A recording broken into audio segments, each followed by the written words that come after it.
it's not an efficiency study, it's a cost of service study. So what it'll have, it will show what each customer class is currently providing in revenue and what it costs to provide service to that customer class. And that's what Intrex will be down on the 10th to discuss and present. Okay. I might add one other thing too. Although it says draft final, I believe it's draft final on the website. For all intents and purposes, it's pretty much final. Reason why Intrex didn't finalize it is really at my request. I said, well, we haven't presented it to the public and we haven't presented it to the board yet. Let's make our presentation and see what comments come out of that. And then if there are changes that need to be made to the report, then it'll be finalized at that time. But they at this point in time, they've done all the work that they plan, that they know that they should be doing, unless something else comes up from the presentations. Okay. So this will be brought back to us at the next meeting. For approval of the $36,000. Tom Bursick speaking again based on what Mr. Broken said a moment ago. So Intrex has actually done all the work they were going to do, which is what I think he said at the very end. And then why you're getting them a gift of $36,000. Second point is in your resolution 26/2008 that you passed a little while ago about the Prop 218 process, which tracks the statute. It's not a remarkable series of regulations. It states at 4D that, assuming February 19th is the date these notices go out, that on February 20th someone will receive a notice that states the new charges listed, states various things, including the new charges listed herein are those to be used to provide the water service and are not for general governmental services to the public at large. The data supporting the new charges is available from IID at the following website address. And then there's a blank, because it's not there yet, and may also be reviewed at IID's offices.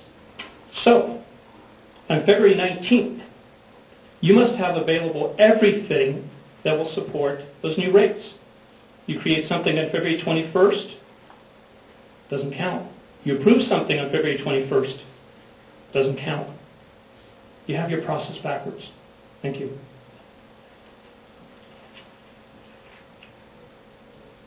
Mr. Kane, take that into consideration for us. I will, Mr. President. Thanks. Let's see what kind of a water log you are. Thank you. At least he talks over the mic. Yes, he turns it on. That's good. Okay, we'll move on to energy matters at this time.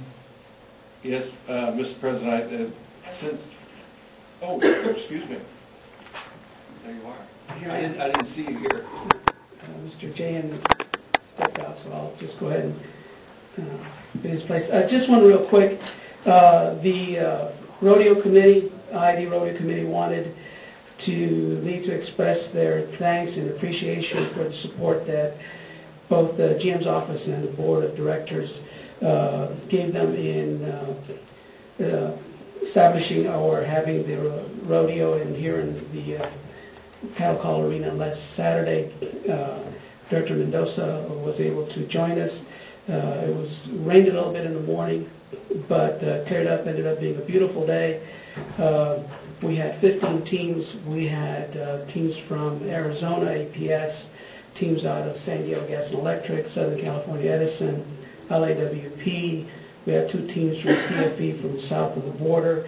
We also had a number of private companies that joined, that were able to compete.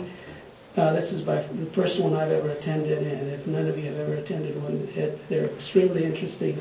It does really demonstrate what the linemen are really all about. Everything's done off of the poles. They climb up using spikes. There's a number of events. I'm proud to say that IID's apprentice came in first in a number of events. Well, we didn't quite take first place. APS beat us out by a few points, but they have a traveling team, which we don't. Our people are really working. We came in second. We beat out the teams out of Southern California Edison, the general manager's old stomping grounds. We also beat LAWP, San Diego Gas and Electric, and the. Well, that doesn't surprise me because we have the best working for the city. Yeah, it was really impressive. We also had a number of vendors. We had public displays for the public. I want to, again, if you could let the people of Raleigh know, and the city, and Director Mendoza, and our appreciation for letting them use the grounds. We had a lot of people from Raleigh show up. One thing I do want the board to know, and the public, is that everything that was done on this was done by volunteers. We had over 80 volunteers at this event, and it was employees. It was all done on their own time. All the judges, all the teams that participated, all of the support staff, was all volunteer work. I know that Susie Carrillo was not Friday. She was there all day till late in the evening. Yes. And she was there early the next morning. Rain, 6 o'clock or so, she was there. The only expense that we had was the actual trophies and meals that we supplied to them. So it was well put together. And again, we invite you, hopefully next year, which we're going to hold up at the La Quinta area. And again, the committee wanted and the alignment wanted me to express their appreciation to the board and the GM for their support. And not to diss the team that won, but I think if we had had steroid testing, we would have disqualified APS. They were 6'4", 10% body fat. Very athletic looking. Clearly a semi-pro team put together by that outfit across the border. Thank you.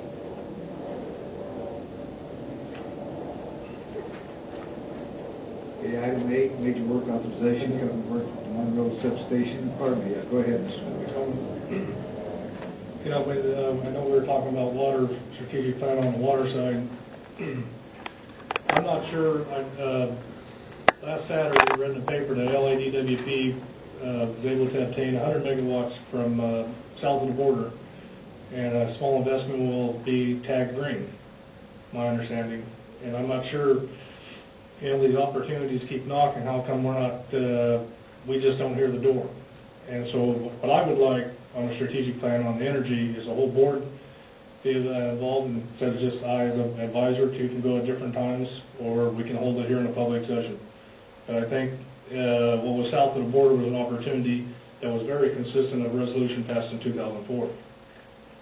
And is there a reason why we didn't take advantage of that? Well, we'd like to bring that back to you, a complete report on that next time. Because I know we had an RFP. Right, Was we that have- part of the No, RFP? no, that was not part of the RFP, but we'd like to bring that back to give you a full picture of that. I have a question on that. Sure. I saw that also in the paper. My question, I don't know whether, Mr. Mario, Yes. on that 100 megawatts that comes out of the geothermal down there in south of Mexicali, how are they going to get that out, and how are they going to transport that? I don't know. I'm not familiar with it. Juan Carlos might be able to Juan answer. Carlos, how are they going to get it up to the IV sub? Are they going to run it through the old 500 kV line, or how are they going to do this thing? Yes, they are going to deliver the energy at the 500 kV bus, and they are LADWP is requesting transmission services back to Palo Verde using an ID location in the SWIP home. Is there room for that? Yes. And how long is that contract for? Do you have any idea? I believe it's a 1-year contract. Just 1 year? and Yes, that's 1 it? year. And we will be charging them a wheeling charge? Yes. $1.69 per kilowatt month. Okay, thank you. So that means they could have sold to us cheaper and made more money. Perhaps. Right. Good afternoon, Mr. President, members of the board, staff, and audience. I'm here to make a presentation on a major work authorization for Monroe Substation Second Bank Addition project. They have one of those at the lineman rodeo in the substation. They have the substation display. Oh. Really cool. They're huge things. There are standard 28, 25 VA transformers.